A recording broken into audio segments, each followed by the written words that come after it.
السلام علیکم۔ پیش خدمت ہے کہانی امرو اور شہزادی نیل رنگ۔ امرو عیار سردار امیر حمزہ کے ساتھ ان کے خیمے میں بیٹھا تھا۔ ان دنوں چونکہ سردار امیر حمزہ اور شہنشاہ افراسیاب کی فوجوں کے درمیان خاموشی چھائی ہوئی تھی، اس لیے وہاں ہر طرف امن ہی امن تھا۔ سردار امیر حمزہ امرو عیار سے شہنشاہ افراسیاب کے ساتھ آئندہ پیش آنے والی جنگوں کے بارے میں اکثر مشورے کرتے رہتے تھے تاکہ آئندہ ایسی حکمت عملی اپنا سکیں جس سے ان کی فوج زیادہ سے زیادہ شہنشاہ افراسیاب کی فوج کو نقصان پہنچا سکے۔ سردار امیر حمزہ اور امرو عیار بیٹھے باتیں کر رہے تھے کہ خیمے میں سردار امیر حمزہ کا خاص خادم داخل ہوا اور اس نے جھک کر نہایت مؤدبانہ انداز میں سردار امیر حمزہ کو سلام کیا۔ کیوں آئے ہو؟ سردار امیر حمزہ نے اس کی طرف دیکھتے ہوئے کہا، آقا، ملک شام سے ایک شاہی ایلچی آیا ہے، وہ کہہ رہا ہے کہ وہ آپ کے لیے بادشاہ سلامت کا کوئی پیغام لایا ہے۔ خادم نے مؤدبانہ لہجے میں کہا، او ٹھیک ہے، بھیج دو اسے۔ سردار امیر حمزہ نے کہا تو خادم شاہی انداز میں سلام کرتا ہوا الٹے قدموں خیمے سے باہر نکل گیا۔ ملک شام کے بادشاہ نے کیا پیغام بھیجا ہوگا؟ خادم کے جانے کے بعد امرو عیار نے سردار امیر حمزہ سے مخاطب ہو کر کہا، معلوم نہیں، ابھی شاہی ایلچی آئے گا تو پتہ چل جائے گا۔ سردار امیر حمزہ نے کہا تو امرو عیار نے اس بات میں سر ہلا دیا۔ چند لمحوں بعد ان کے خیمے میں ایک نوجوان آ گیا۔ اس نے شاہی ایلچیوں کا مخصوص لباس پہن رکھا تھا۔ اس نے خیمے میں داخل ہو کر سردار امیر حمزہ اور امرو عیار کو مؤدبانہ انداز میں سلام کیا۔ آؤ بیٹھو، سردار امیر حمزہ نے کہا تو شاہی ایلچی ان کا شکریہ ادا کر کے ان کے سامنے رکھی ہوئی ایک کرسی پر بیٹھ گیا۔ میرا نام حسن علی ہے آقا، میں آپ کے لیے ملک شام کے بادشاہ سلامت کا پیغام لایا ہوں، شاہی ایلچی نے مؤدبانہ لہجے میں کہا، اور ساتھ ہی اس نے لباس کی اندرونی جیب سے ایک شاہی خط نکال لیا۔ کیا پیغام ہے؟ سردار امیر حمزہ نے پوچھا تو شاہی ایلچی نے اٹھ کر دونوں ہاتھوں سے خط نہایت مؤدبانہ انداز میں ان کی طرف بڑھا دیا۔ سردار امیر حمزہ نے خط لیا جو ایک خوبصورت اور ریشمی کپڑے پر لکھا ہوا تھا۔ انہوں نے خط کھولا اور خط کی تحریر پڑھنے لگے۔ خط پڑھتے ہوئے ان کی پیشانی پر لاتعداد شکنیں سی پھیل گئی تھیں۔ او، یہ تو واقعی بہت بری خبر ہے۔ خط پڑھنے کے بعد سردار امیر حمزہ نے ہونٹ بھینچتے ہوئے کہا، کیا ہوا آقا؟ کیا بری خبر ہے؟ امرو عیار نے ان کی بات سن کر چونکتے ہوئے کہا، خود ہی پڑھ لو۔ سردار امیر حمزہ نے کہا اور خط امرو عیار کو دے دیا۔ امرو ان سے خط لے کر پڑھنے لگا۔ خط سردار امیر حمزہ کے نام ہی تھا، جس میں لکھا تھا کہ ان کی اکلوتی بیٹی شہزادی نیل رنگ کو ایک جادوگر اٹھا کر لے گیا ہے۔ اس جادوگر کا نام کامش جادوگر ہے۔ وہ بے حد ظالم، بے رحم اور انتہائی خوفناک جادوگر ہے جو خوبصورت اور حسین شہزادیوں کو اٹھا کر لے جاتا ہے اور زبردستی ان سے شادی کر کے انہیں ہلاک کر دیتا ہے۔ خط میں لکھا تھا کہ چند روز پہلے شہزادی نیل رنگ اپنی ماں کے ساتھ سوئی ہوئی تھی کہ اچانک وہاں ایک انتہائی بد شکل اور خوفناک جادوگر نمودار ہوا۔ اس جادوگر نے ملکہ اور شہزادی کو آواز دے کر جگایا تھا۔ ایک اجنبی اور خوفناک شکل والے انسان کو دیکھ کر وہ دونوں گھبرا گئیں، اس سے پہلے کہ وہ چیخ کر کسی کو بلاتی۔ جادوگر نے ان پر ایسی پھونک ماری کہ ان دونوں کی زبانیں تالو سے چپک گئیں اور ان کے منہ سے کوئی آواز تک نہ نکل سکی تھی۔ تب اس جادوگر نے کہا کہ اس کا نام کامش جادوگر ہے اور وہ شہزادی نیل رنگ کو اپنے ساتھ لے جانے کے لیے آیا ہے کیونکہ وہ شہزادی نیل رنگ کو پسند کرتا ہے اور اس سے شادی کرنا چاہتا ہے۔ اس جادوگر نے ملکہ سے یہ بھی کہا تھا کہ وہ دنیا کا سب سے بڑا جادوگر ہے۔ وہ شہزادی نیل رنگ کو اپنی جادو نگری میں لے جا رہا ہے جہاں اس کے حکم کے بغیر ایک معمولی مکھی بھی نہیں جا سکتی۔ کامش جادوگر نے ملکہ کو صاف صاف بتا دیا تھا کہ وہ ہر ماہ بعد ایک خوبصورت لڑکی سے زبردستی شادی کرتا ہے اور پھر اسے ہلاک کر دیتا ہے، اس لیے وہ اب شہزادی نیل رنگ کو بھول جائے۔ اگر کسی نے اس کے پیچھے آنے کی کوشش کی تو وہ اسے اپنے جادو سے فوراً ہلاک کر دے گا۔ اس کے علاوہ کامش جادوگر نے کہا تھا کہ آج سے ٹھیک ایک ماہ بعد جب وہ شہزادی نیل رنگ سے شادی کرے گا تو وہ ایک بار پھر یہاں آئے گا۔ وہ شہزادی نیل رنگ کے تمام زیورات اور اس کے تمام لباس لے جائے گا۔ اس وقت تک ملکہ شہزادی کے تمام زیورات اور اس کے لباس یہاں جمع کر رکھے۔ اس کے بعد کامش جادوگر آگے بڑھا اور اس نے ایک بار پھر منتر پڑھا، اور پھر اچانک کامش جادوگر اور شہزادی نیل رنگ کے جسم نیلے دھوئیں میں تبدیل ہو گئے۔ دوسرے ہی لمحے نیلا دھواں غائب ہو گیا۔ اب وہاں نہ کامش جادوگر تھا اور نہ ہی شہزادی نیل رنگ، وہ دونوں غائب ہو چکے تھے۔ ان کے غائب ہوتے ہی ملکہ کی زبان کھل گئی اور اس نے بری طرح سے چیخنا چلانا شروع کر دیا، جس پر سارا محل جاگ اٹھا تھا۔ ملکہ بھاگم بھاگ میرے کمرے میں آئی تھی۔ میں نے جب یہ سنا کہ کوئی جادوگر میری بیٹی کو اٹھا کر لے گیا ہے تو غم و غصے سے میرا برا حال ہو گیا۔ ہم نے سارے محل کو چھان مارا، لیکن شہزادی نیل رنگ کا کہیں کچھ پتہ نہ چل سکا۔ پھر میں نے سپہ سالار کو بلا کر پورے ملک میں سپاہی دوڑا دیے کہ وہ ملک کے کونے کونے میں کامش جادوگر کو تلاش کریں، لیکن وہ سب بھی ناکام رہے تھے۔ کئی روز تک کامش جادوگر اور شہزادی نیل رنگ کو تلاش کیا جاتا رہا، مگر ان دونوں کا کہیں کچھ پتہ نہ چل سکا تھا۔ پھر وزیر اعظم کے کہنے پر میں نے شاہی نجومی کو طلب کیا کہ وہ علم نجوم سے معلوم کرے کہ کامش جادوگر اور شہزادی نیل رنگ کہاں ہے۔ شاہی نجومی نے حساب لگایا، لیکن وہ بھی جان نہ سکا کہ کامش جادوگر کہاں ہے اور وہ شہزادی نیل رنگ کو کہاں لے گیا ہے۔ اس کے علم کے مطابق کامش جادوگر نے اپنی جادو نگری کے گرد جادوئی سیاہ پردہ تان رکھا ہے تاکہ کوئی اس کے بارے میں جان نہ سکے کہ وہ کہاں رہتا ہے۔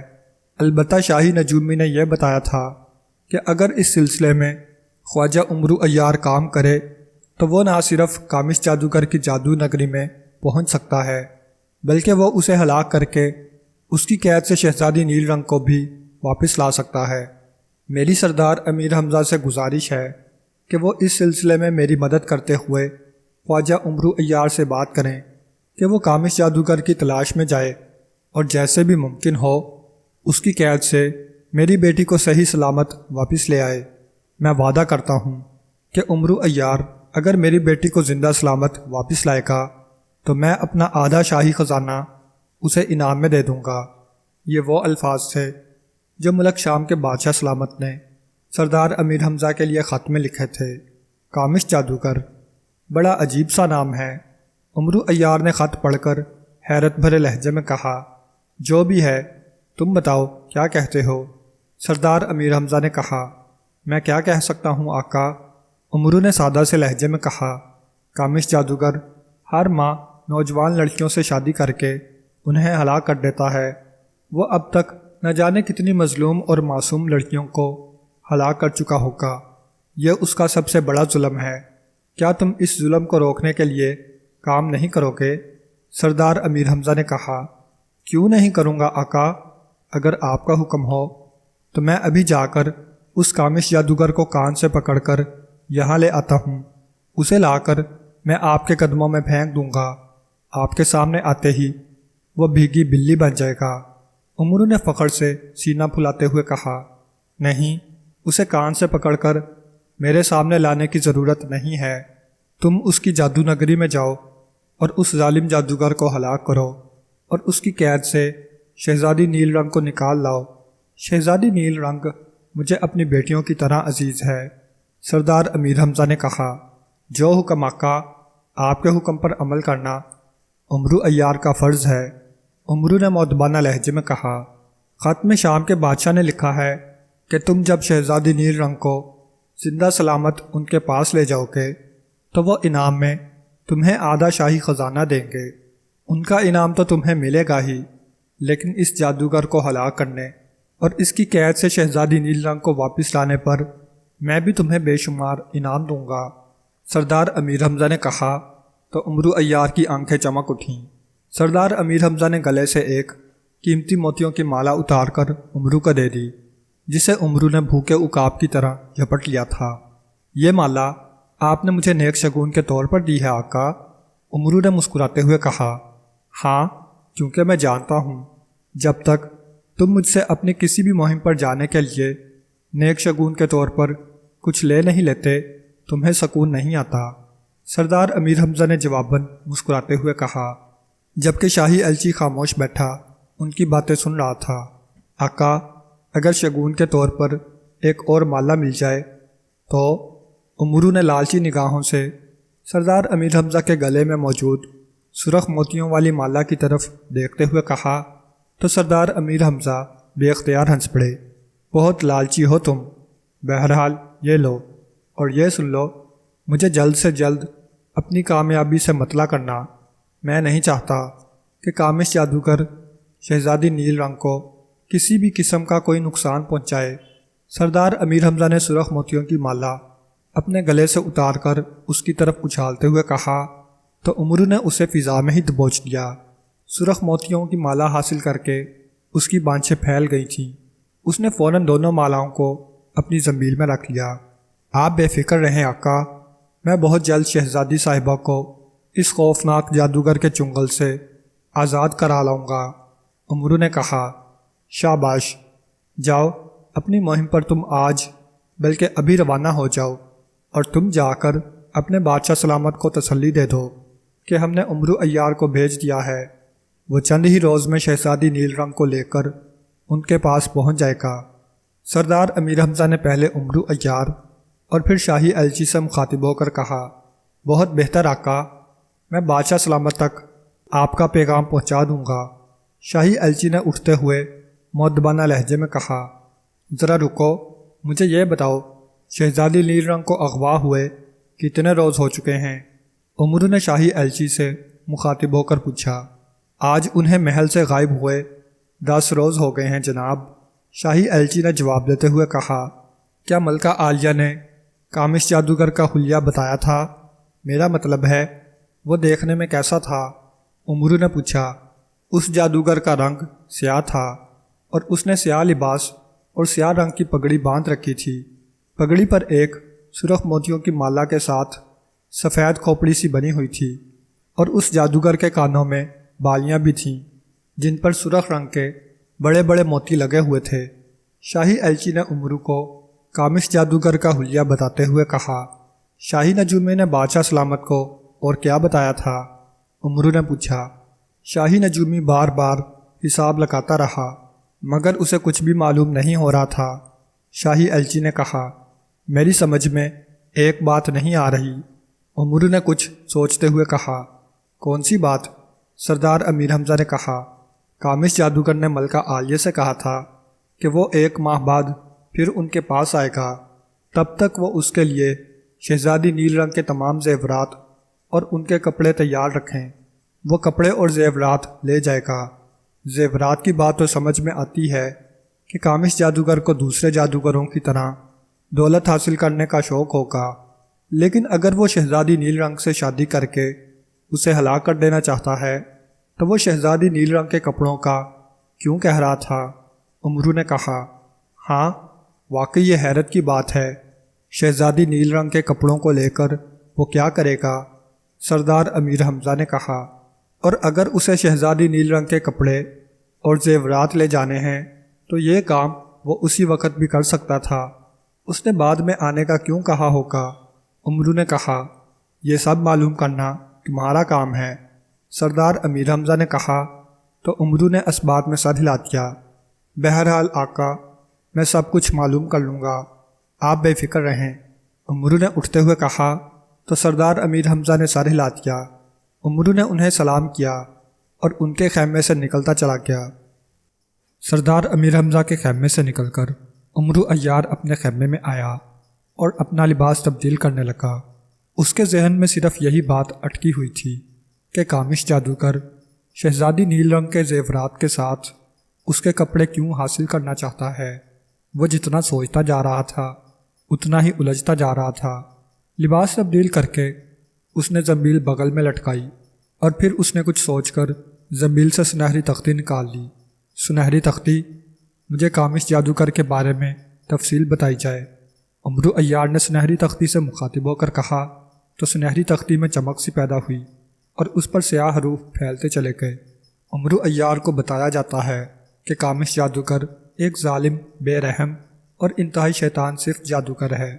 جو واقعی ہر ماہ کسی نہ کسی ملک کی خوبصورت شہزادی کو اٹھا کر لے جاتا ہے اور اسے 1 ماہ اپنی قید میں رکھتا ہے، اور پھر 1 ماہ بعد وہ اپنی پہلی بیوی کو چھوڑ کر دوسری سے شادی کر لیتا ہے۔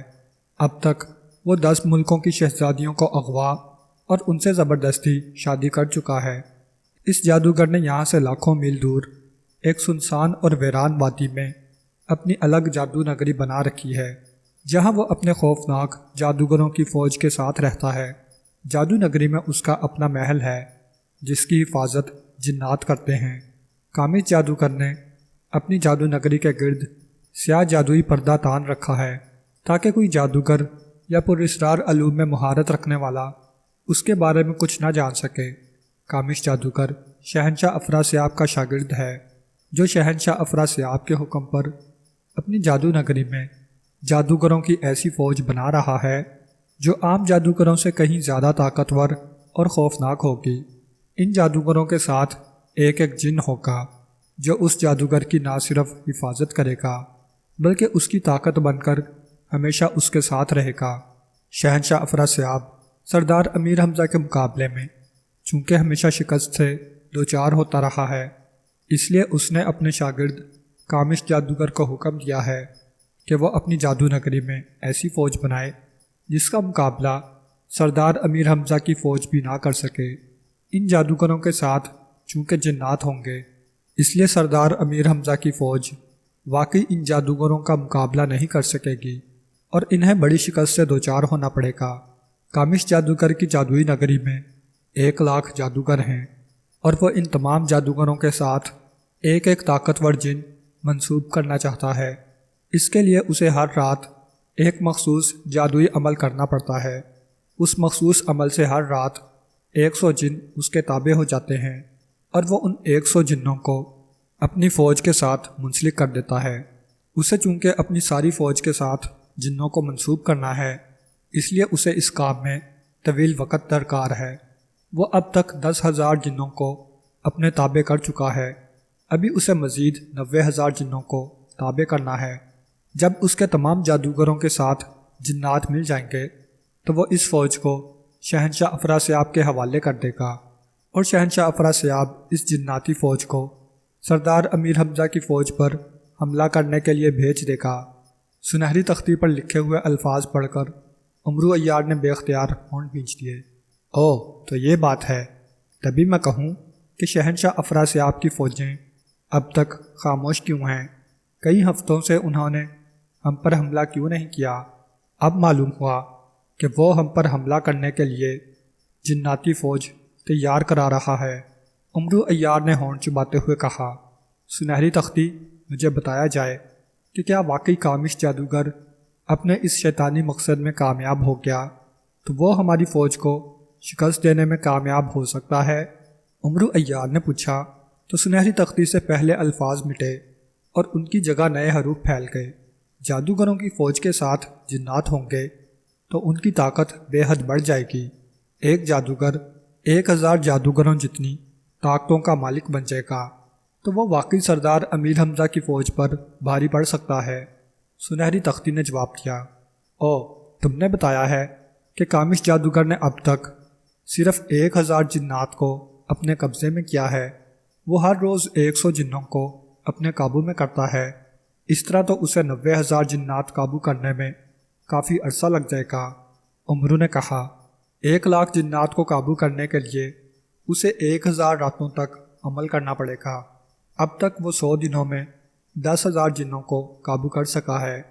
باقی جنات کو قابو کرنے کے لیے اسے اب 900 راتیں درکار ہیں۔ جیسے ہی اس کی مطلوبہ تعداد پوری ہوگی، وہ فوج کو طلسم ہوشربا کی طرف روانہ کر دے گا۔ سنہری تختی پر الفاظ ابھرے، شہنشاہ افراسیاب نے کامش جادوگر کے ساتھ مل کر ہمارے خلاف بھیانک منصوبہ بنایا ہے، میں اس کا منصوبہ خاک میں ملا دوں گا۔ عمرو نے غصیلے لہجے میں کہا، سنہری تختی، مجھے بتایا جائے کہ کامش جادوگر نے جن ملکوں کی شہزادیوں کو اغوا کر کے ان سے زبردستی شادی کی تھی، کیا اس نے ان تمام شہزادیوں کو ہلاک کر دیا ہے؟ عمرو نے پوچھا تو سنہری تختی سے پہلے الفاظ مٹے اور ان کی جگہ نئے الفاظ آ گئے۔ کامش جادوگر کسی شہزادی کو ہلاک نہیں کرتا، وہ ان شہزادیوں کو 1 ماہ بعد اپنی کنیزیں بنا لیتا ہے جو محل کے جادوگروں اور اس کی خدمت کرتی ہیں۔ سنہری تختی پر الفاظ ابھرے، تو کامش جادوگر نے ملکہ سے جھوٹ کہا تھا کہ وہ ہر ماہ نئی شہزادی سے زبردستی شادی کر کے پہلی شہزادی کو ہلاک کر دیتا ہے۔ امرو نے کہا، ہاں، کامش جادوگر نے 10 ملکوں کی شہزادیوں کے ساتھ ساتھ پرستان کی بے شمار پریوں کو بھی اپنی کنیزیں بنا رکھا ہے۔ وہ ان سب پر بے پناہ ظلم کرتا ہے، دن بھر محل میں ان سب سے وہ مشقت کراتا ہے اور ان کی ذرا ذرا سی غلطی پر انہیں سخت سے سخت سزائیں دیتا ہے، جس سے ان شہزادیوں اور پریوں کی زندگیاں اجیرن ہو چکی ہیں۔ سنہری تختی نے جواب دیا، کامش جادوگر نے ملکہ سے یہ کیوں کہا تھا کہ وہ شہزادی نیل رنگ کے زیورات اور اس کے لباس لینے کے لیے آئے گا؟ زیورات اور ان لباسوں کا وہ کیا کرتا ہے؟ امرو نے پوچھا تو سنہری تختی ایک بار پھر صاف ہو گئی اور پھر اس پر نئے حروف ابھر آئے۔ امرو عیار کو بتایا جاتا ہے کہ کامش جادوگر دولت کا رسیا ہے، وہ ان شہزادیوں اور پریوں کے زیورات اور ان کی دولت حاصل کرتا ہے جو اس کی کنیزیں بن چکی ہیں، اور ان کے کپڑے بھی انہی کے لیے حاصل کرتا ہے تاکہ وہ ہر روز نئے سے نئے کپڑے پہن کر اس کے سامنے رہیں۔ اپنے طور پر کامش جادوگر انہیں کچھ نہیں دیتا۔ سنہری تختی پر جواب پڑھ کر امرو ایک طویل سانس لے کر رہ گیا۔ اب مجھے بتایا جائے کہ میں کامش جادوگر تک کیسے پہنچ سکتا ہوں، اور اسے اور اس کی جناتی فوج کو ہلاک کرنے کے لیے مجھے کیا کرنا پڑے گا؟ امرو نے کہا تو سنہری تختی سے پہلے الفاظ مٹے اور نئے الفاظ ابھر آئے۔ امرو عیار کو بتایا جاتا ہے کہ کامش جادوگر کی جان ایک جادوگر طوطے میں ہے۔ اس جادوگر طوطے کو کامش جادوگر نے یہاں سے لاکھوں میل دور ایک سیاہ جزیرے میں ایک سیاہ پنجرے میں قید کر رکھا ہے۔ جب تک اس جادوگر طوطے کو ہلاک نہیں کیا جاتا، کامش جادوگر ہلاک نہیں ہو سکتا۔ سنہری تختی پر نئے الفاظ ابھرے، جادوگر طوطا، اس سے تمہاری کیا مراد ہے؟ امرو نے حیران ہو کر پوچھا۔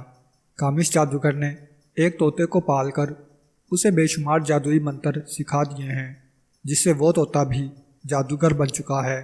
اپنے جادو کے ذریعے جادوگر طوطا اپنی حفاظت خود کر سکتا ہے۔ جس جزیرے پر اسے پنجرے میں قید کیا گیا ہے، وہاں کامش جادوگر نے اس کی حفاظت کا کوئی بندوبست نہیں کیا، لیکن اس جزیرے پر جیسے ہی کوئی نیا پرندہ بھی داخل ہوتا ہے تو جادوگر طوطے کو فوراً اس کا علم ہو جاتا ہے اور وہ اس پرندے کو فوراً جادو سے جلا کر بھسم کر دیتا ہے۔ اس جادوگر طوطے کے پاس ایسی جادوئی طاقتیں ہیں کہ اگر اس جزیرے پر کوئی طاقتور جن بھی چلا جائے تو جادوگر طوطا اسے لمحوں میں ہلاک کر دیتا ہے۔ سنہری تختی نے جواب دیا، حیرت انگیز، انتہائی حیرت انگیز، ایک طوطا جادوگر بھی ہو سکتا ہے؟ یہ میں آج پہلی بار سن رہا ہوں، امرو نے حیرت بھرے لہجے میں کہا۔ سنہری تختی، تم بتا رہی ہو کہ جس طوطے میں کامش جادوگر کی جان ہے وہ جادوگر ہے، لیکن اسے کامش جادوگر نے ایک پنجرے میں قید کر رکھا ہے۔ اگر وہ طوطا جادوگر ہے تو وہ پنجرے میں کیوں قید ہے؟ کیا وہ جادو کے ذریعے خود کو پنجرے سے آزاد نہیں کرا سکتا؟ امرو نے چند لمحے سوچنے کے بعد سنہری تختی سے پوچھا۔ سنہری تختی پہلے صاف ہوئی اور اس پر نئے الفاظ ابھر آئے۔ کامش جادوگر نے اس طوطے کو جس پنجرے میں قید کر رکھا ہے وہ طلسماتی پنجرہ ہے۔ اس طلسماتی پنجرے کو سوائے کامش جادوگر کے اور کوئی نہیں کھول سکتا، اور نہ ہی اس نے طوطے کو اس پنجرے سے آزاد ہونے کا منتر بتایا ہے۔ اگر وہ ایسا کرتا تو جادوگر طوطا کہیں بھی جا سکتا تھا، اور کامش جادوگر خود کو خطرے میں ڈالنے کے لیے اسے آزاد نہیں چھوڑ سکتا۔ سنہری تختی نے امرو کو بتایا، اگر میں کسی طرح اس جادوگر طوطے کو ہلاک کر دوں تو کیا کامش جادوگر ہلاک ہو جائے گا؟ امرو نے پوچھا۔ ہاں، جادوگر طوطے کے ہلاک ہوتے ہی نہ صرف کامش جادوگر ہلاک ہو جائے گا، بلکہ اس کے تابع کیے ہوئے جنات اور پریاں بھی اس کے چنگل سے نکل آئیں گی، اور پھر وہ جنات کامش جادوگر کے تمام جادوگروں کو بھی ہلاک کر دیں گے۔ اس لیے امرو عیار کو ہدایات دی جاتی ہیں کہ وہ کامش جادوگر کو ہلاک کرنے کے لیے جادوگر طوطے کو ہلاک کر دے۔ سنہری تختی سے پرانے الفاظ مٹ کر نئے الفاظ ابھر آئے اور عمرو انہیں پڑھنے لگا۔ اس جادوگر طوطے تک پہنچنے اور اسے ہلاک کرنے کا مجھے طریقہ بتایا جائے۔ تمام الفاظ پڑھ کر عمرو نے کہا تو سنہری تختی سے الفاظ غائب ہوئے اور ان کی جگہ نئے حروف ابھر آئے۔ جادوگر طوطے تک پہنچنے کے لیے عمرو عیار اپنی کراماتی چیزوں کا استعمال کر سکتا ہے۔ جب عمرو عیار سیاہ جزیرے پر پہنچے گا تو اس کے بارے میں جادوگر طوطے کو فوراً علم ہو جائے گا۔ جادوگر طوطا عمرو عیار کو ہلاک کرنے کے لیے ایک سے بڑھ کر ایک جادوئی طاقتیں بھیجے گا جنہیں عمرو عیار کو فنا کرنا ہوگا۔ جادوگر طوطا جس پنجرے میں قید ہے وہ پنجرہ جزیرے کے وسط میں ایک بڑے درخت کے ساتھ رسی سے بندھا ہوا ہے۔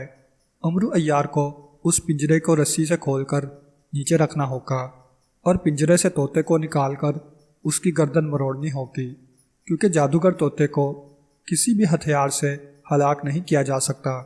عمرو عیار اس پنجرے اور طوطے پر کوئی کرامتی ہتھیار استعمال نہیں کر سکتا۔ عمرو عیار پر یہ بھی واضح کیا جاتا ہے کہ جس پنجرے میں جادوگر طوطا قید کیا گیا ہے اس کا کوئی دروازہ نہیں ہے۔ پنجرے سے طوطے کو نکالنے کے لیے عمرو عیار کو اپنی عقل سے کام لینا ہوگا۔ عمرو عیار کو یہ بھی بتایا جاتا ہے کہ وہ جیسے ہی اس طلسمی پنجرے کو ہاتھ لگائے گا کامش جادوگر خود ہی وہاں پہنچ جائے گا۔ عمرو عیار کو خود کو کامش جادوگر سے بھی بچانا ہوگا۔ سنہری تختی پر لکھے ہوئے الفاظ پڑھ کر عمرو عیار پریشان ہو گیا۔ یہ کیا بات ہوئی؟ پنجرے کا کوئی دروازہ بھی نہیں اور مجھے اس پنجرے پر کوئی کراماتی ہتھیار استعمال کیے بغیر جادوگر طوطے کو پنجرے سے نکالنا ہوگا۔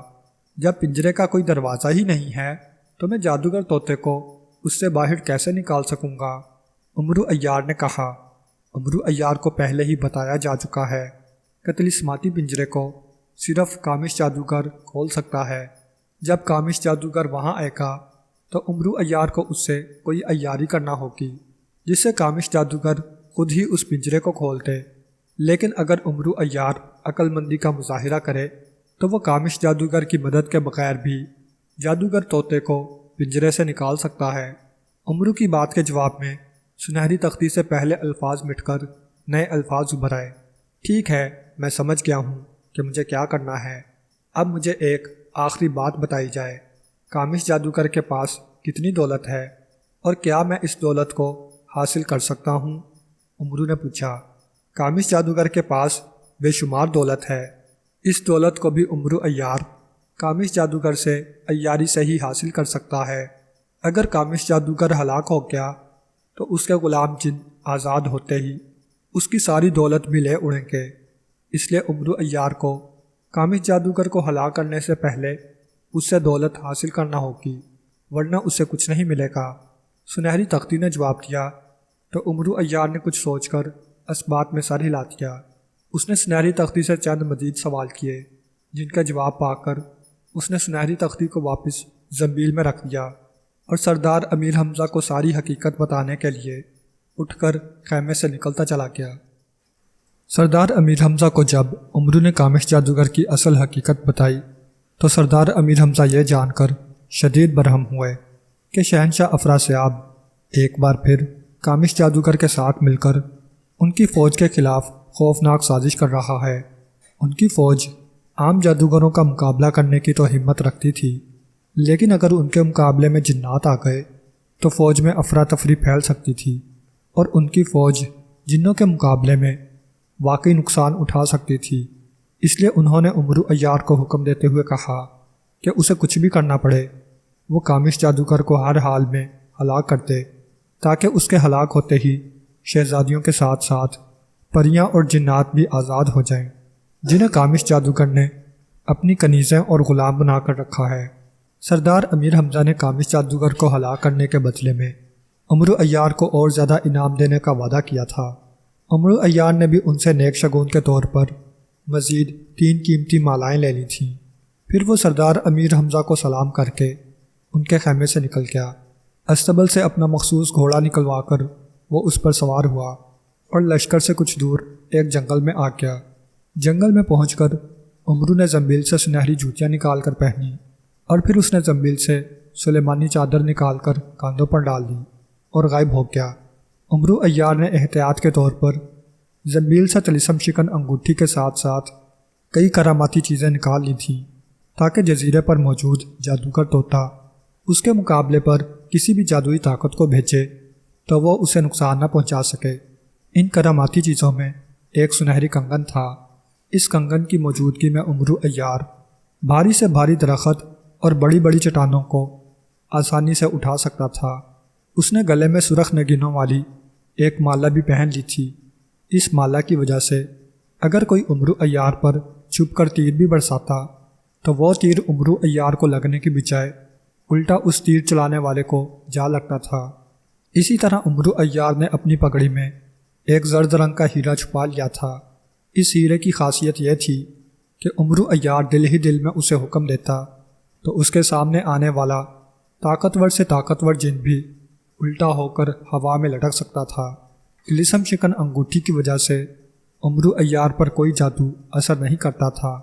عمرو عیار کو جادوگر طوطے کے بارے میں جو کچھ بتایا گیا تھا، اس کے لیے عمرو عیار کو یہ سب تیاری کرنی بے حد ضروری تھی، کیونکہ جادوگر طوطا اس پر کسی بھی طریقے سے حملہ کر سکتا تھا۔ ہر طرح سے تیار ہو کر عمرو عیار نے سنہری جوتیوں کو حکم دیا کہ اسے جادوگر طوطے کے سیاہ جزیرے پر پہنچا دیا جائے تو اچانک اس کے پیر زمین سے اٹھے اور وہ فضا میں بلند ہوتا چلا گیا، اور پھر وہ کافی بلندی پر آ کر غیبی حالت میں ایک طرف اڑتا چلا گیا۔ اس کا گھوڑا وہیں جنگل میں رہ گیا تھا۔ عمرو عیار کو چونکہ مہم ختم کر کے اسی جنگل میں آنا تھا، اس لیے وہ جانتا تھا کہ اس کے آنے تک اس کا وفادار گھوڑا وہیں اس کا انتظار کرے گا، چاہے اسے واپس آنے میں کئی ماہ کیوں نہ لگ جائیں۔ سیاہ جزیرہ صرف نام کا ہی سیاہ تھا۔ اس جزیرے پر ہر طرف سبزہ ہی سبزہ پھیلا ہوا تھا۔ وہاں بے شمار درخت، پھول اور ہر طرف سبز گھاس اگی ہوئی تھی، جس سے جزیرہ ایک خوشنما باغ کا منظر پیش کرتا تھا۔ اس جزیرے پر چرند پرند نام کی کوئی چیز نہ تھی، یہاں تک کہ اس جزیرے پر زمین پر رینگنے والا ایک معمولی سا کیڑا بھی کہیں دکھائی نہیں دیتا تھا۔ اس جزیرے کے وسط میں ایک بہت بڑا درخت تھا جو بلند ہونے کے ساتھ ساتھ دور دور تک پھیلا ہوا تھا۔ اوپر سے درخت کسی چھتری کی طرح پھیلا ہوا تھا۔ اس درخت کی ایک موٹی شاخ پر ایک موٹی رسی بندھی ہوئی تھی اور رسی کے سرے پر ایک سیاہ رنگ کا پنجرا لٹکا ہوا تھا جس میں سبز رنگ کا ایک طوطا بند تھا۔ یہ جادوگر طوطا تھا جسے کامش جادوگر نے بے شمار منتر سکھا کر اسے اس طلسماتی پنجرے میں بند کر کے یہاں قید کر دیا تھا۔ اس طوطے میں کامش جادوگر کی جان تھی۔ اگر کوئی اس طوطے کو ہلاک کر دیتا تو اس کے ہلاک ہوتے ہی کامش جادوگر بھی ہلاک ہو جاتا، لیکن کامش جادوگر جانتا تھا کہ کوئی بھی اس طوطے کو ہلاک نہیں کر سکتا، کیونکہ اس نے طوطے کو جو جادو منتر سکھائے تھے ان سے جادوگر طوطا اپنی خوب اچھی طرح سے حفاظت کر سکتا تھا۔ کامش جادوگر نے ہی اس طوطے کو ہدایات دے رکھی تھی کہ وہ اس جزیرے پر کسی کو نہ آنے دے۔ اگر اسے زمین پر کوئی چونٹی بھی نظر آئے یا آسمان پر کسی پرندے کو دیکھے تو وہ اسے اپنی جادوئی طاقتوں سے فوراً ہلاک کر دے۔ جادوگر طوطا چونکہ کامش جادوگر کے حکم کا پابند تھا، اس لیے وہ وہی کرتا تھا جس کا کامش جادوگر اسے حکم دیتا تھا۔ یہی وجہ تھی کہ جادوگر طوطا اس جزیرے پر نہ کسی پرندے کو آنے دیتا تھا اور نہ زمین پر کسی حشرات الارض کو زندہ چھوڑتا تھا۔ کامش جادوگر نے اس جزیرے پر ایسا جادو کر رکھا تھا کہ اگر اس جزیرے میں کوئی مکھی یا مچھر بھی داخل ہوتا تو اس کا جادوگر طوطے کو فوراً علم ہو جاتا تھا اور جادوگر طوطا فوراً جادو کے زور سے اسے ہلاک کر دیتا تھا۔ یہ جادوگر طوطا گوشت کھانے اور خون پینے کا عادی تھا۔ کامش جادوگر نے اپنی ایک جادوئی طاقت جادوگر طوطے کی خوراک کے لیے وہاں چھوڑ رکھی تھی، جو غیبی حالت میں اس جزیرے پر رہتی تھی، اور وہی طاقت کہیں نہ کہیں سے جادوگر طوطے کے لیے جانوروں کا خون اور گوشت لاتی تھی۔ خون سے بھری ہوئی چھوٹی سی پیالی اور گوشت کے ٹکڑے دن میں 3 بار جادوگر طوطے کے پنجرے میں نمودار ہوتے تھے، جنہیں کھا کر جادوگر طوطا اپنی بھوک پیاس مٹاتا تھا۔ جادوگر طوطا خوبصورت طلسماتی پنجرے میں ایک سلاخ پر بیٹھا اپنے پروں میں سر دیے سو رہا تھا کہ اچانک اس نے پروں سے سر نکالا اور گول گول آنکھوں سے ادھر ادھر دیکھنے لگا۔ آدم زاد اس جزیرے پر کوئی آدمزاد آیا ہے، اس نے اچانک بری طرح سے چیختے ہوئے کہا اور فوراً ایک منتر پڑھا۔ پنجرے کے باہر دھوئیں کا ایک گولا سا نمودار ہوا۔ دوسرے ہی لمحے دھوئیں میں ایک سوکھے سڑے بوڑھے کی شکل نمودار ہوئی جو حیرت سے ادھر ادھر دیکھ رہا تھا۔ اس بوڑھے کے سر پر پیلے رنگ کی پگڑی نظر آ رہی تھی۔ او، یہ انسان ہے، لیکن یہ انسان اس طرح اچانک اس جزیرے پر کیسے آ گیا؟ جادوگر طوطے نے حیرت سے اس بوڑھے کی شکل دیکھتے ہوئے کہا جو امرو عیار کا چہرہ تھا۔ یہ انسان جزیرے میں کہاں ہے؟ مجھے دکھاؤ، یہ کہاں ہے؟ جادوگر طوطے نے روشن دھوئیں کے گولے کی طرف دیکھتے ہوئے اپنی مخصوص چیختی ہوئی آواز میں کہا تو دھوئیں کا گولا فوراً پھیل گیا۔ اب گولے میں امرو عیار کا باقی جسم بھی دکھائی دینے لگا تھا۔ وہ جزیرے کے شمالی کنارے پر کھڑا تھا۔ وہاں ہر طرف گھاس ہی گھاس اگی ہوئی تھی۔ اس کے ارد گرد چند درخت اور خضرو پودے تھے۔ کون ہے یہ آدمزاد؟ کیوں آیا ہے یہ یہاں؟ مجھے بتاؤ، جلدی بتاؤ، جادوگر طوطے نے چیختی ہوئی آواز میں کہا۔ یہ امرو عیار ہے جادوگر طوطے، اور یہ تمہیں ہلاک کرنے کے لیے آیا ہے۔ روشن گولے میں سے ایک انسانی آواز ابھری۔ امرو عیار؟ کون امرو عیار؟ اور یہ مجھے ہلاک کیوں کرنا چاہتا ہے؟ جادوگر طوطے نے کہا۔ امرو عیار جادوگروں اور جادوگرنیوں کا بہت بڑا دشمن ہے۔ یہ اب تک بے شمار جادوگروں اور جادوگرنیوں کو ہلاک کر چکا ہے۔ اسے معلوم ہو گیا ہے کہ تمہارے جسم میں کامش جادوگر کی جان ہے۔ یہ تمہیں ہلاک کر کے کامش جادوگر کو ہلاک کرنا چاہتا ہے۔ روشن گولے میں سے آواز سنائی تھی۔ او، یہ میرا اور کامش جادوگر کا دشمن ہے؟ ہلاک کر دو اسے، فوراً ہلاک کر دو۔ اس پر آگ پھینکو تاکہ یہ آگ میں جل کر راکھ بن جائے، جادوگر طوطے نے پھڑپھڑاتے ہوئے غصیلے لہجے میں کہا۔ اسی لمحے اچانک امرو عیار کے قدموں کے پاس آگ کا شعلہ سا نمودار ہوا اور دوسرے لمحے آگ یکلخت بھڑک کر بہت بڑے الاؤ میں تبدیل ہو گئی۔ آگ کے الاؤ میں امرو عیار چھپ گیا تھا۔ ہا ہا ہا، آگ میں امرو عیار زندہ جل جائے گا، اب یہ زندہ نہیں بچے گا۔ جادوگر طوطے اور کامش جادوگر کو ہلاک کرنے کے لیے آنے والا انسان راکھ بن جائے گا، ابھی راکھ بن جائے گا، جادوگر طوطے نے زور زور سے کہکا لگاتے ہوئے کہا، مگر دوسرے لمحے جیسے اس کے کہکے اس کے حلق میں ہی پھنس کر رہ گئے۔ اچانک ہی آگ یوں بجھ گئی جیسے جلتی ہوئی ماچس کی تیلی پھونک مارنے سے بجھ جاتی ہے۔ امرو عیار اس جگہ یوں کھڑا نظر آ رہا تھا جیسے آگ نے اسے چھوا ہی نہ ہو۔ یہ آگ کیسے بجھ گئی؟ اور یہ انسان زندہ کیوں ہے؟ یہ آگ میں جل کر راکھ کیوں نہیں ہوا؟ جادوگر طوطے نے بری طرح سے چیختے ہوئے کہا۔ اس انسان پر بھرپور وار کرو جادوگر طوطے، اگر تم نے اسے ہلاک نہ کیا تو یہ تمہارے پاس پہنچ جائے گا۔ روشن گولے سے جواباً ایک چیختی ہوئی آواز سنائی تھی۔ میں اس پر بھرپور وار کروں گا، جادوگر طوطے نے چیختے ہوئے کہا۔ اس نے پھر منتر پڑھا۔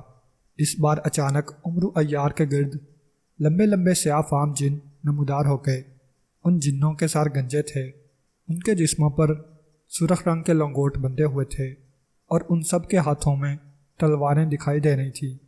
امرو عیار ان خوفناک سیاہ فام جنوں کو دیکھ کر اچھل پڑا۔ اس نے فوراً تھیلے سے ایک تلوار نکال لی تھی۔ ہلاک کر دو امرو عیار کو، اس کے ٹکڑے ٹکڑے کر دو، جادوگر طوطے نے چیختے ہوئے کہا۔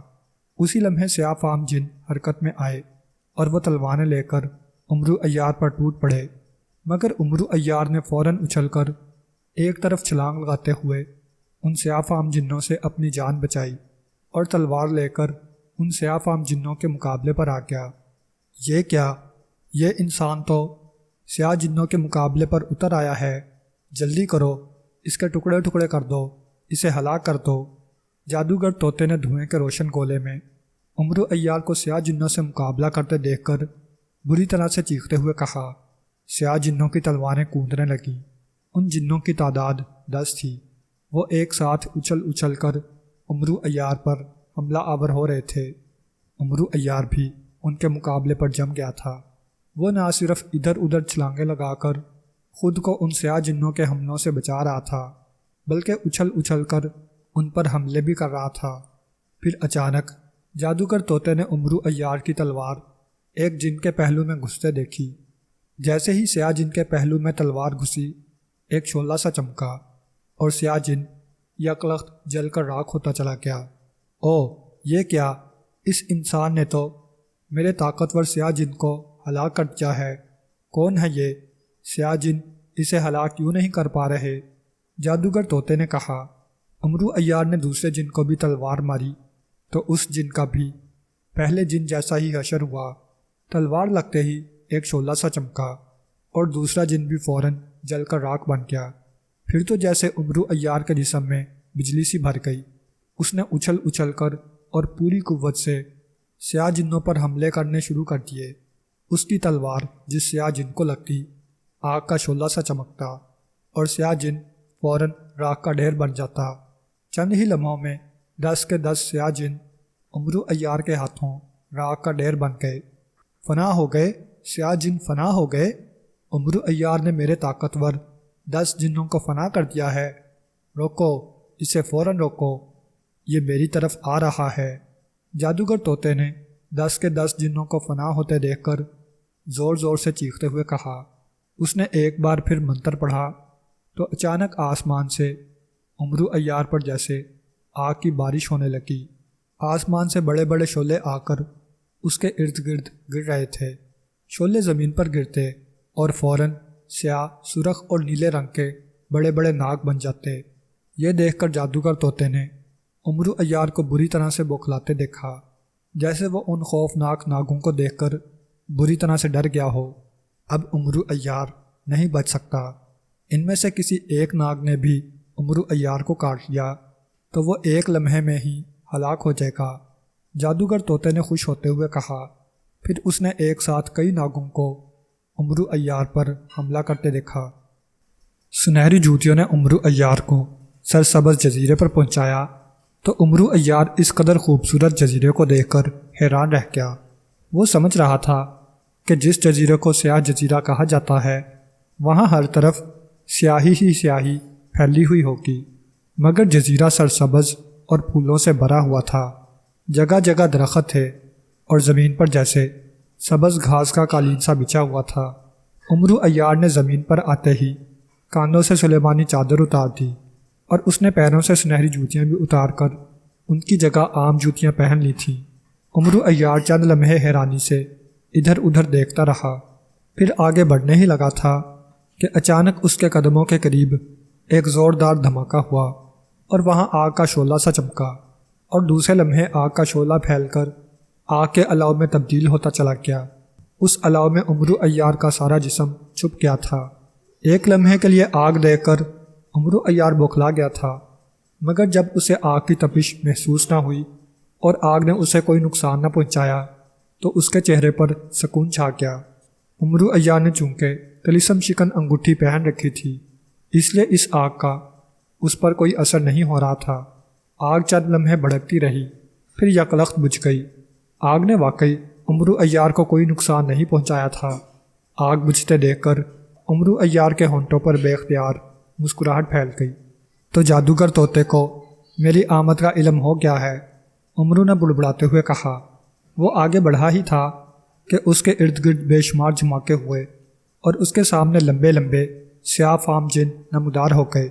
ان جنوں کے سر گنجے تھے اور انہوں نے سرخ رنگ کے لنگوٹ پہن رکھے تھے۔ ان کے ہاتھوں میں تلواریں تھیں اور ان کی تعداد 10 تھی۔ ان جنوں کو دیکھ کر امرو عیار نے فوراً زنبیل سے تلوار حیدری نکال کر ہاتھ میں لے لی۔ اسی لمحے سیاہ جن حرکت میں آئے اور وہ اچھل کر امرو عیار پر جھپٹ پڑے۔ امرو عیار کے ہاتھوں میں تلوار حیدری تھی، جس کی وجہ سے جن بھلا اس کا کیا مقابلہ کر سکتے تھے۔ امرو عیار نے جو ایک جن کو تلوار حیدری ماری تو جن کے جسم پر شعلہ سا چمکا اور وہ یکلخت جل کر راکھ ہوتا چلا گیا۔ یہ دیکھ کر امرو عیار اور زیادہ جوش میں آ گیا۔ اس نے پوری طاقت سے ان جنوں سے لڑنا شروع کر دیا۔ چند ہی لمحوں میں اس نے ان 10 کے 10 سیاہ جنوں کو فنا کر دیا تھا۔ ان جنوں کو ہلاک کرنے کے لیے امرو عیار کو زیادہ محنت نہیں کرنا پڑی تھی اور تلوار حیدری کے ایک ہی وار سے سیاہ جن جل کر راکھ ہو جاتے تھے۔ خدا کی پناہ، یہ جادوگر طوطا تو واقعی بہت بڑا شیطان ہے، ایک سے بڑھ کر ایک حملے کر رہا ہے، امرو عیار نے منہ بناتے ہوئے کہا۔ وہ ایک بار پھر آگے بڑھنے لگا، مگر ابھی وہ تھوڑی ہی دور گیا ہوگا کہ اچانک زور زور سے کڑاکے ہوئے تو عمرو عیار بے اختیار اچھل پڑا۔ اچانک آسمان سے جیسے اس کے ارد گرد شعلوں کی برسات ہونا شروع ہو گئی تھی۔ جیسے ہی کوئی جلتا ہوا شعلہ نیچے آ کر گرتا، ایک جھمکا سا ہوتا اور شعلہ یکلخت سیاہ سرخ یا نیلے رنگ کا ناگ بن جاتا۔ دیکھتے ہی دیکھتے وہاں سیاہ سرخ اور نیلے رنگوں کے ناگ ہی ناگ دکھائی دینے لگے۔ ان ناگوں کو دیکھ کر عمرو عیار ایک لمحے کے لیے بوکھلا گیا۔ اسی لمحے ناگ برق رفتاری سے عمرو عیار کی طرف بڑھے۔ ناگ اچانک اچھلے اور اڑتے ہوئے عمرو کی طرف آئے، جیسے وہ عمرو کو ڈسنا چاہتے ہوں، لیکن جیسے ہی وہ اڑتے ہوئے عمرو کے قریب آئے، یکلخت انہیں زوردار جھٹکا لگا اور وہ پلٹ کر اسی طرح اڑتے ہوئے دور جا گرے۔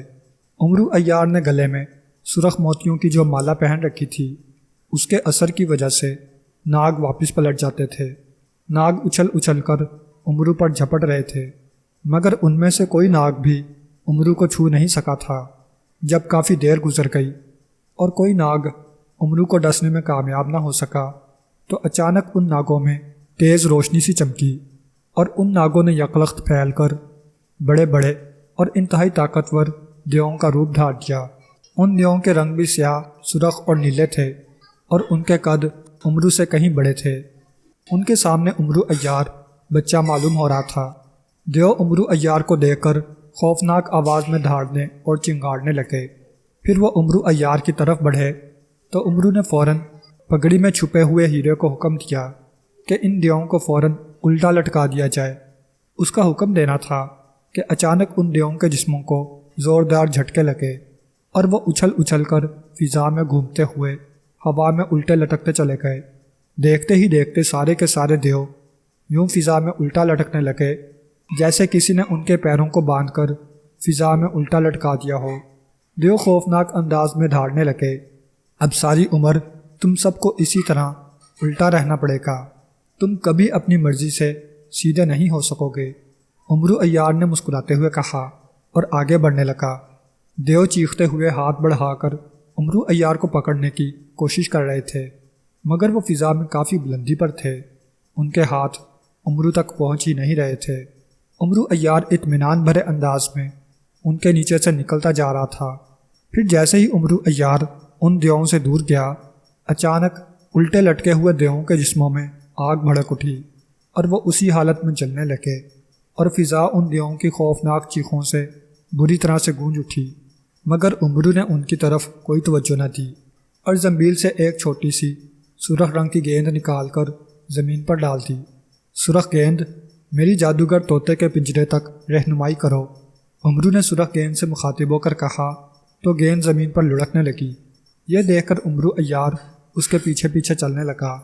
گیند درختوں کے پیچھے سے ادھر ادھر لڑکتی ہوئی تیزی سے آگے بڑھی جا رہی تھی۔ عمرو نے اس گیند کے پیچھے چلتے ہوئے تلوار حیدری زنبیل میں رکھ لی تھی۔ ابھی وہ تھوڑی ہی دور کیا تھا کہ اچانک زوردار گڑگڑاہٹ کی آواز کے ساتھ اس نے ایک درخت کو ٹوٹ کر گرتے دیکھا۔ درخت اچانک درمیان سے ٹوٹ کر اس پر آ گرا تھا۔ عمرو نے ہاتھ بڑھا کر اس درخت کا تنا پکڑ لیا۔ بھاری بھرکم درخت اس کے ہاتھ پر یوں رک گیا جیسے اس کا معمولی سا بھی وزن نہ ہو۔ اس بھاری درخت کو عمرو نے طلسماتی کنگن کی طاقت سے روک لیا تھا۔ اگر اس نے کنگن نہ پہنا ہوتا تو درخت اس پر گر کر اس کا سرما بنا ڈالتا۔ درخت کے تنے کو پکڑتے ہی عمرو نے اسے پوری قوت سے ایک طرف اچھال دیا۔ وہ جوں جوں آگے بڑھتا جا رہا تھا، اس کے ارد گرد موجود درخت ٹوٹ ٹوٹ کر اس پر گر رہے تھے، لیکن عمرو عیار ان درختوں کو راستے میں ہی روک کر دور پھینک دیتا تھا۔ مسلسل اور کافی دیر چلتے رہنے کے بعد آخر کار عمرو عیار ایک ایسے درخت کے پاس پہنچ گیا جس کی ایک موٹی شاخ پر ایک نہایت خوبصورت پنجرا لٹک رہا تھا۔ اس پنجرے میں سبز رنگ کا طوطا اسے صاف دکھائی دے رہا تھا، جو گول گول اور سرخ آنکھوں سے عمرو عیار کو ہی گھور رہا تھا۔ پنجرے تک پہنچتے ہی سرخ گیند غائب ہو کر عمرو عیار کی زنبیل میں چلی گئی تھی۔ تو تم آخر یہاں پہنچ ہی گئے ہو عمرو عیار، جادوگر طوطے نے عمرو عیار کو گھورتے ہوئے کہا۔ عمرو قدم بڑھاتا ہوا اس کے قریب آ گیا۔ ہاں، میں آ گیا ہوں، تم جادوگر طوطے ہی ہو نا؟ امرو نے کہا، ہاں میں جادوگر طوطا ہوں۔ تم یہاں آ تو گئے ہو، لیکن یہاں سے زندہ بچ کر واپس نہیں جا سکو گے۔ جادوگر طوطے نے آنکھیں مٹکاتے ہوئے کہا، بہت خوب، خاصے تیز ہو۔ اپنے اس قدر جادوئی وار ناکام ہوتے دیکھ کر بھی تم یہ خواب دیکھ رہے ہو کہ تم مجھے ہلا کر دو گے۔ امرو نے اس کے پنجرے کے قریب آتے ہوئے کہا، تم میری طاقتوں سے واقف نہیں ہو امرو عیار۔ میں نے ابھی تم پر صرف ہلکے پھلکے وار کیے ہیں، اب میں تم پر اس قدر طاقتور وار کروں گا کہ تمہاری ہڈیاں بھی سرما بن جائیں گی۔ جادوگر طوطے نے غصے سے چیختے ہوئے کہا، اچھا تو پھر دیر کیوں کر رہے ہو؟ کرو وار۔ امرو نے اس کا مذاق اڑانے والے انداز میں کہا، ضرور، لو سنبھلو۔ جادوگر طوطے نے کہا۔ اس کی آنکھیں ایک لمحے کے لیے چمکیں اور دوسرے لمحے امرو عیار کے عین سر پر ایک زوردار کڑاکا ہوا۔ امرو نے چونک کر اوپر دیکھا اور پھر اس کی آنکھیں پھیل گئیں۔ امرو عیار کے عین سر پر ایک بہت بڑی چٹان نمودار ہوئی تھی۔ چٹان اتنی بڑی تھی کہ ایک لمحے کے لیے امرو عیار کی آنکھیں پھیل گئی تھیں۔ دوسرے لمحے چٹان بجلی کی سی تیزی سے عین امرو عیار پر گرتی نظر آئی۔ اس سے پہلے کہ امرو عیار ادھر ادھر چھلانگ لگا کر خود کو اس چٹان سے بچاتا، چٹان اس کے سر پر آ گئی۔ پھر ایک زوردار دھماکہ ہوا اور چٹان فضا میں ہی ریزہ ریزہ ہو کر بکھر گئی۔ ایک لمحے کے لیے امرو عیار کا سارا جسم جیسے دھول میں چھپ گیا تھا۔ جادوگر طوطے نے اچانک اور انتہائی خوفناک وار کیا تھا۔ یہ امرو عیار کی پگڑی میں چھپے ہوئے ہیرے کا کمال تھا کہ چٹان اس کے قریب آتے ہی یوں دھماکے سے ریزہ ریزہ ہو کر بکھر گئی تھی۔ امرو نے عقل مندی کرتے ہوئے پہلے سے ہی اس ہیرے کو اپنی پگڑی میں چھپا لیا تھا، جو اب اس چٹان سے اس کی جان بچا گیا تھا۔ تم پھر بچ گئے ہو، ٹھہرو، اب دیکھتا ہوں کہ اب تم کیسے بچتے ہو۔ جادوگر طوطے نے دھواں چڑھتے ہی امرو عیار کو وہاں زندہ سلامت دیکھ کر غراتے ہوئے کہا، تمہارا کوئی وار مجھ پر کارگر نہیں ہوگا جادوگر طوطے، البتہ تمہاری موت میرے ہاتھوں طے ہے۔ اس بار امرو نے بھی غصے میں آتے ہوئے کہا۔ جادوگر طوطے کے مسلسل اور خوفناک جادوئی واروں نے اسے بھی غصہ دلا دیا تھا۔ ابھی معلوم ہو جاتا ہے، ذرا پلٹ کر تو دیکھو، موت تمہارے پیچھے کھڑی ہے، جادوگر طوطے نے کہا تو امرو عیار بجلی کی سی تیزی سے پلٹا اور پھر اس کے چہرے پر تناؤ سا آ گیا۔ اس کے عقب میں ایک لمبا تڑنگا اور نہایت طاقتور جن کھڑا تھا۔ اس جن کا قد ان لمبے اور طاقتور دیہوں سے کہیں بڑا تھا جن کا امرو نے مقابلہ کیا تھا۔ وہ گوشت کا پہاڑ معلوم ہو رہا تھا۔ اس جن کا چہرہ بھی بے حد خوفناک تھا، جن کا رنگ سرخ تھا اور اس کی بڑی بڑی آنکھیں بھی بے حد زرد تھیں۔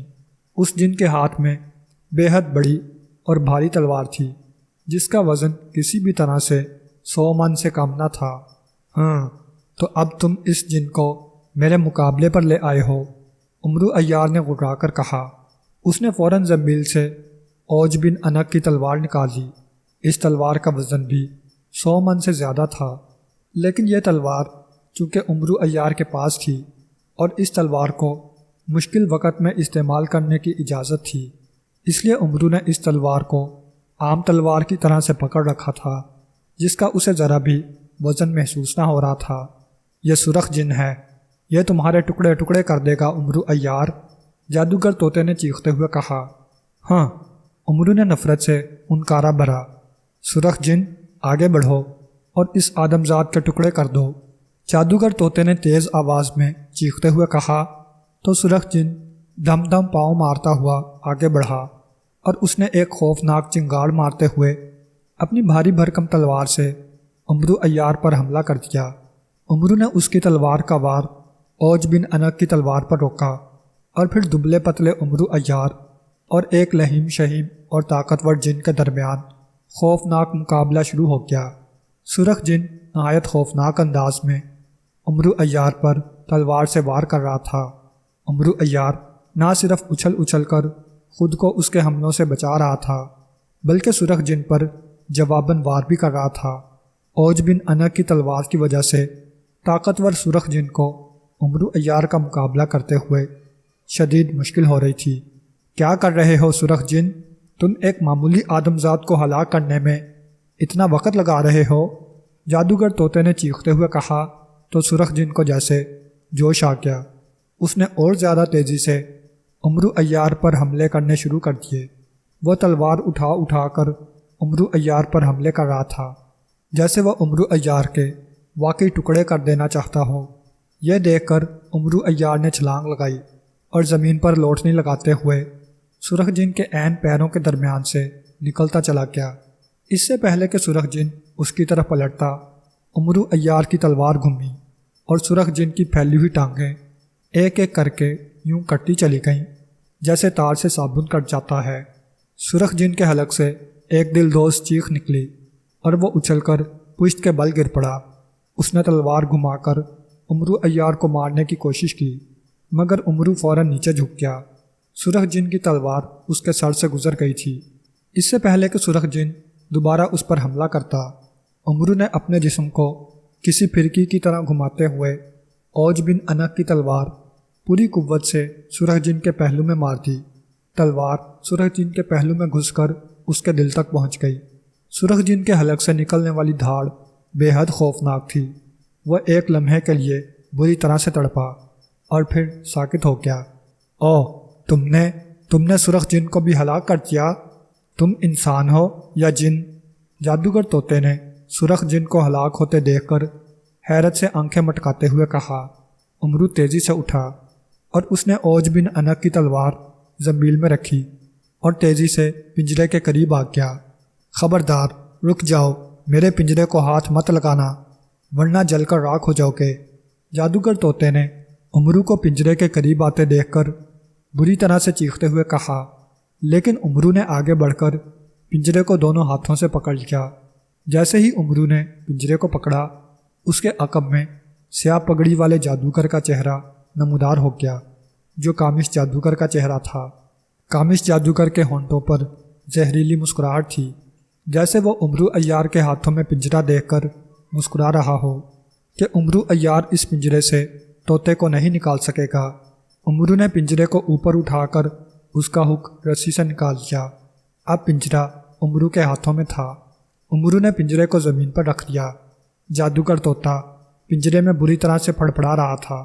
کامش جادوگر، مجھے امرو عیار سے بچاؤ، اس نے درخت سے میرا پنجرہ اتار لیا ہے۔ جادوگر طوطے نے کامش جادوگر کے چہرے کو دیکھتے ہوئے بری طرح سے چیختے ہوئے کہا۔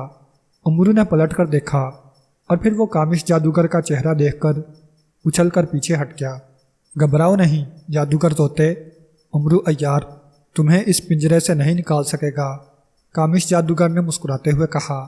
اس کی بات سن کر امرو عیار مسکرایا اور اس نے فوراً زنبیل کا منہ کھول دیا۔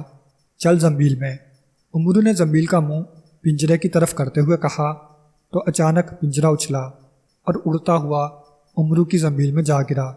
یہ دیکھ کر کامش جادوگر بری طرح سے چونک پڑا۔ یہ تم نے کیا کیا ہے؟ یہ جادوگر طوطے کا پنجرہ خود بخود تمہارے تھیلے میں کیسے چلا گیا؟ کامش جادوگر نے حیرت سے آنکھیں پھاڑتے ہوئے کہا۔ ابھی بتاتا ہوں، امرو نے مسکراتے ہوئے کہا۔ وہ چند قدم پیچھے ہٹا اور اس نے زنبیل سے جالے الیاسی نکال کر ہاتھ میں پکڑ لیا۔ جادوگر طوطے، پنجرے سے آزاد ہو کر باہر آ جاؤ، امرو نے کہا تو اچانک تیز پھڑپڑاہٹ کی آواز کے ساتھ زنبیل سے ایک طوطا نکلا اور تیزی سے اڑنے لگا۔ اسی لمحے امرو نے اس پر جالے الیاسی کھینچ مارا اور جادوگر طوطا جالے الیاسی میں پھنس گیا۔ امرو نے لپک کر فوراً طوطے کو پکڑ لیا۔ طوطا امرو کے ہاتھ میں بری طرح سے چیخنے لگا۔ اس کے ہاتھ میں طوطا دیکھ کر کامش جادوگر کا رنگ بھی اڑ گیا تھا۔ یہ کیا ہو گیا؟ یہ جادوگر طوطا پنجرے سے کیسے نکل آیا؟ کامش جادوگر نے حیرت سے چیختے ہوئے کہا۔ جیسے بھی آیا ہے، اب تمہاری جان میرے ہاتھوں میں ہے کامش جادوگر، میں اس طوطے کی گردن مروڑ کر تمہیں ہلاک کر دوں گا، امرو نے کہا تو کامش جادوگر بری طرح سے گڑ گڑانے لگا۔ طوطے کو امرو کے ہاتھ میں دیکھ کر واقعی خوف سے اس کا برا حال ہو گیا تھا۔ امرو نے اس کے خوف کا فائدہ اٹھا کر اسے وہاں شہزادی نیل رنگ کو لانے کو کہا اور اس سے کہا کہ وہ اپنی تمام دولت اور دوسری شہزادیوں کو بھی وہاں لے آئے۔ کامش جادوگر کے سر پر موت کا خوف سوار تھا۔ اس نے جادو کے زور سے تمام شہزادیوں کو وہاں بلا لیا اور اپنا سارا خزانہ بھی وہاں جادو سے لا کر ڈھیر کر دیا۔ امرو نے شہزادیوں کو ساری صورتحال بتاتے ہوئے اچانک طوطے کی گردن مروڑ دی۔ جیسے ہی اس نے جادوگر طوطے کی گردن مروڑی، ایک جھماکہ ہوا اور وہاں کامش جادوگر اصلی حالت میں نمودار ہو گیا اور زمین پر گر کر بری طرح سے تڑپنے لگا۔ طوطا ہلاک ہو چکا تھا۔ اس کے ہلاک ہوتے ہی کامش جادوگر بھی ہلاک ہو گیا۔ امرو عیار نے جادوگر طوطے کی لاش ایک طرف پھینکی اور کامش جادوگر کا خزانہ اٹھانے میں مصروف ہو گیا۔ وہ خوش تھا کہ اس نے ایک ظالم جادوگر کو بھی ہلاک کر دیا ہے اور اس کا بڑا خزانہ بھی حاصل کر لیا ہے۔ اس کے علاوہ اس کے سامنے 10 ملکوں کی شہزادیاں تھیں جنہیں وہ ان کے ملکوں میں صحیح سلامت پہنچا کر ان ملکوں کے بادشاہوں سے بھی بے پناہ انعام حاصل کر سکتا تھا، اور سردار امیر حمزہ نے تو پہلے ہی اسے انعام دینے کا وعدہ کر لیا تھا۔ اس لیے امرو عیار کی خوشی تگنی چگنی ہو گئی تھی۔ اس نے خزانہ سمیٹ کر 10 کی 10 شہزادیوں کو بھی زنبیل میں ڈالا اور سنہری جوتیاں پہن کر سردار امیر حمزہ کے لشکر کی طرف اڑتا چلا گیا۔ ختم شد۔